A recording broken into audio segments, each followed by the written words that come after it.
안녕하세요, 여러분.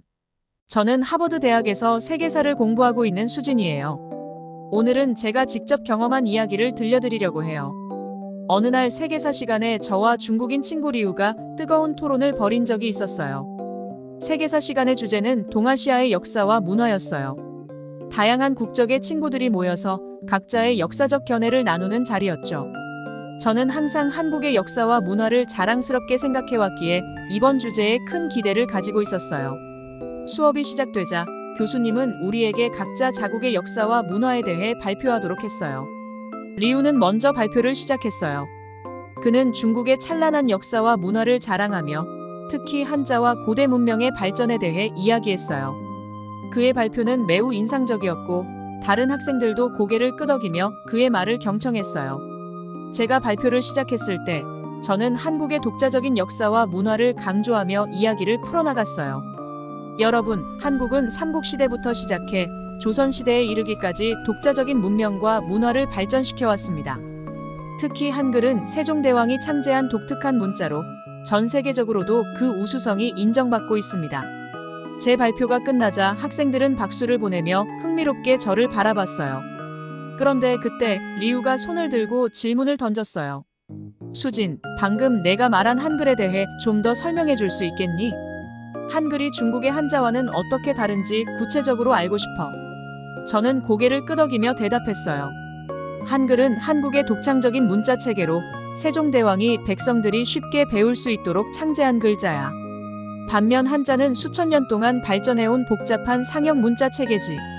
한글은 자음과 모음의 결합으로 이루어져 있어 배우기 쉽고 발음과 표기가 일치해. 리우는 흥미로운 듯 고개를 끄덕였어요. 그렇다면 한글이 창제된 이후에도 한국은 여전히 한자를 사용했지? 그렇다면 두 문자 체계는 어떤 관계였어? 저는 잠시 생각한 후 답변했어요. 맞아, 한글이 창제된 이후에도 한자는 오랫동안 공식 문서나 학문에서 사용되었어.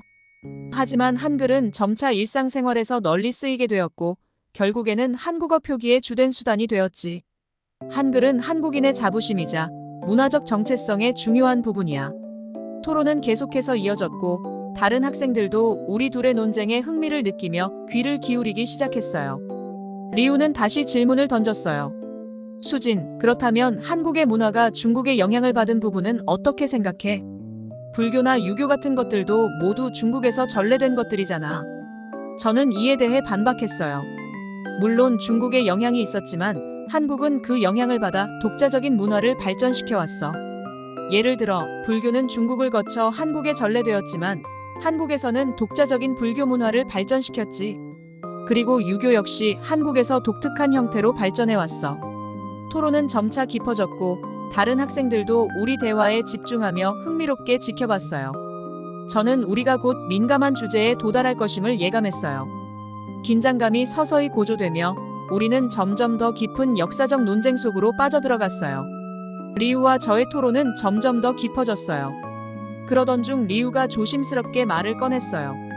수진, 그렇다면 고구려와 발해에 대해서는 어떻게 생각해? 중국 역사에서 중요한 부분으로 언급되는 경우가 많잖아.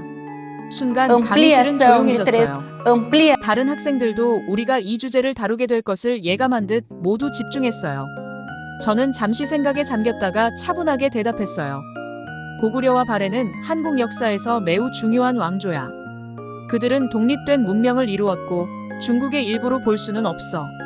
리우는 이에 반박했어요. 하지만 그 지역은 현재 중국의 일부고 많은 중국 역사서에서 그들을 중국의 일부로 기록하고 있어.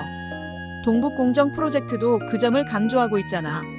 저는 동북공정 이야기가 나올 줄 알았지만 막상 들으니 긴장이 되기 시작했어요. 동북공정은 한국인들에게 매우 민감한 주제였기 때문이에요. 저는 마음을 가다듬고 다시 한번 차분하게 말했어요. 리우, 동북공정은 중국 정부의 역사 해석 중 하나일 뿐이야. 고구려와 발해는 분명히 한국의 역사와 문화에 큰 영향을 미쳤고 그들의 유산은 지금도 한국에 많은 영향을 미치고 있어. 리우는 살짝 미소를 지으며 다시 말했어요. 하지만 수진, 그 시대에 고구려와 발해가 차지한 지역은 현재 중국 땅이잖아. 역사적으로도 많은 중국 문서에서 그들을 중국의 일부로 기록하고 있어. 이 순간 강의실의 공기는 더욱 무거워졌어요. 다른 학생들도 우리의 논쟁에 더욱 집중하며 긴장감이 느껴졌어요. 저는 이대로 물러설 수 없었어요. 중국 문서에서 그렇게 기록했더라도 고구려와 발해는 그들만의 독립된 문명을 이룬 나라였어. 그들은 중국의 지배를 받은 적이 없었고 독립적인 왕조로 존재했어. 이때 수업을 듣던 다른 학생들도 우리 둘의 논쟁에 귀를 기울이며 관심을 보이기 시작했어요. 한 학생이 질문을 던졌어요.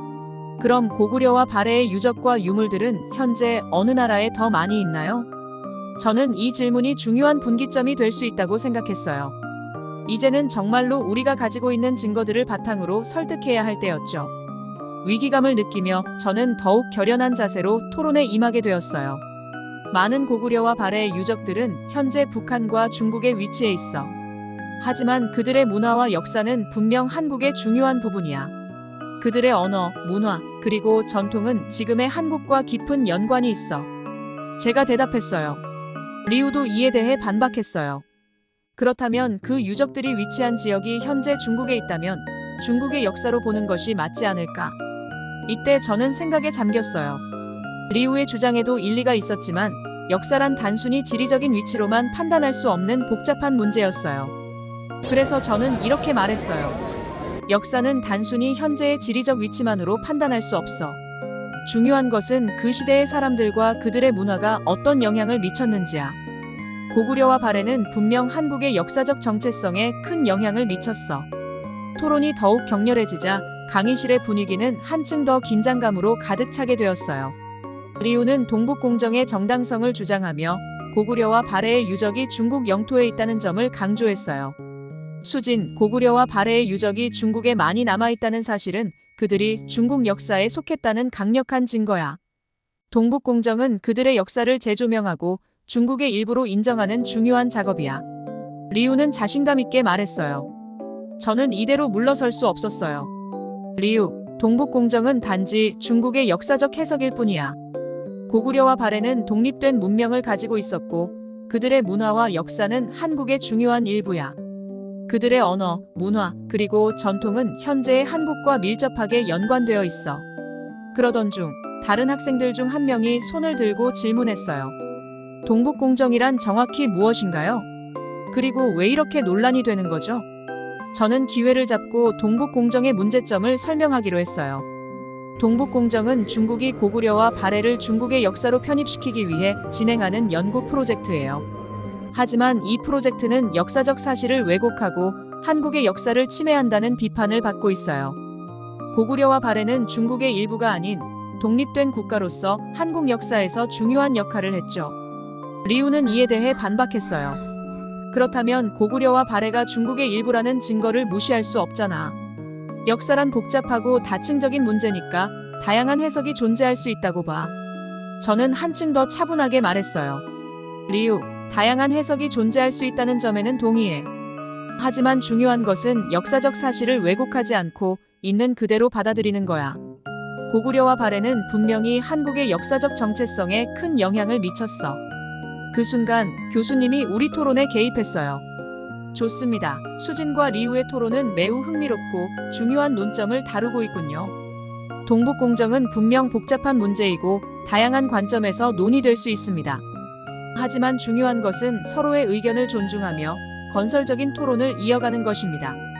교수님의 말에 강의실의 긴장감이 조금 풀렸어요. 토론이 끝난 후 리우가 저에게 다가왔어요. 수진, 오늘 토론 정말 좋았어. 내 관점도 이해할 수 있었고 내가 몰랐던 부분도 많이 배웠어. 사실 고구려와 발해에 대해 다시 생각해보니 내 말이 맞는 것 같아. 독립된 문명으로 보는 것이 더 타당한 것 같아. 저는 미소를 지으며 대답했어요. 고마워, 리우. 나도 내 의견을 들으며 많은 생각을 했어. 서로 다른 관점을 이해하는 게 정말 중요한 것 같아. 우리는 서로의 의견을 존중하며 앞으로도 이러한 논의를 계속 이어가기로 했어요. 그날 밤 저는 기숙사로 돌아와 오늘의 토론을 다시 생각해봤어요. 동북공정이란 주제는 저에게도 큰 도전이었지만 이를 통해 한국의 역사와 문화를 더 깊이 이해하게 되었어요. 또한 다른 사람들의 관점을 들으며 더욱 넓은 시야를 가지게 되었죠. 며칠 후 교수님은 저를 따로 불러 칭찬을 해주셨어요. 수진, 너의 열정과 지식이 정말 돋보였어. 역사적 논쟁에서 중요한 것은 사실에 기반한 주장을 펼치는 것인데 너는 그 점을 잘 해냈어. 그 칭찬에 저는 큰 용기를 얻었어요.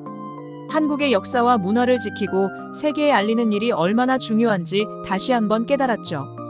저는 앞으로도 이런 논의에 적극적으로 참여하고 더 많은 사람들에게 한국의 역사를 알리고 싶다는 다짐을 했어요. 마지막으로 여러분께 부탁드리고 싶은 것이 있어요. 역사는 단순히 과거의 이야기가 아니라 현재와 미래를 형성하는 중요한 요소입니다. 우리가 역사를 바로 알고 서로의 관점을 존중하며 대화할 때 더 나은 미래를 만들 수 있을 거예요. 이 영상을 보시고 한국의 역사와 문화에 대해 더 알고 싶으신 분들은 좋아요와 구독 부탁드려요. 앞으로도 더 흥미롭고 유익한 이야기로 찾아뵙겠습니다. 감사합니다.